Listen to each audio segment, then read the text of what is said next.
Ferdinand et Anna Stoll ont planté une graine en Amérique du Sud qui allait germer sous le ministère d'autres missionnaires pendant des années. En 1909, les Stoll ont quitté les États-Unis. Ils ont servi pendant plusieurs années à la fois en Bolivie et au Pérou parmi les indigènes. Ils ont créé des écoles et des églises. Ils ont formé d'autres missionnaires comme les Ford, un couple de jeunes mariés d'une vingtaine d'années qui a mis les voiles pour ce qui allait être une vie de travail missionnaire à travers l'Amérique centrale et du Sud. Pendant ce temps, au Brésil, Leo et Jesse Halliwell servaient les populations le long du fleuve Amazone. Ils ont passé des années sur l'un des terrains les plus difficiles pour atteindre les gens. Les Halliwell ont créé les bateaux de la mission appelés Luzero, ce qui signifie « porteurs de lumière », qui viennent assurer les services religieux et apporter des soins médicaux au village le long de la rivière. Tout au long de leurs 30 années de travail, on estime jusqu'à 250 000 personnes qui ont été aidées.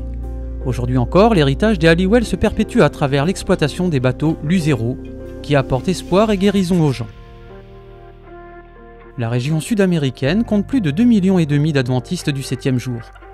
Plusieurs de ces membres d'église s'occupent de leur communauté en faisant preuve d'imagination créative.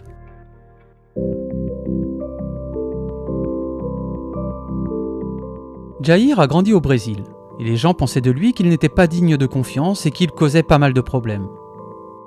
Plus tard, dans sa vie, il a découvert le message adventiste et a décidé de donner sa vie à Jésus. Après avoir accepté Jésus, Jair voulait utiliser ses talents pour aider les autres. Il s'est souvenu de ce que pensaient les gens de lui, et a trouvé une idée novatrice pour offrir une meilleure expérience aux enfants de son quartier.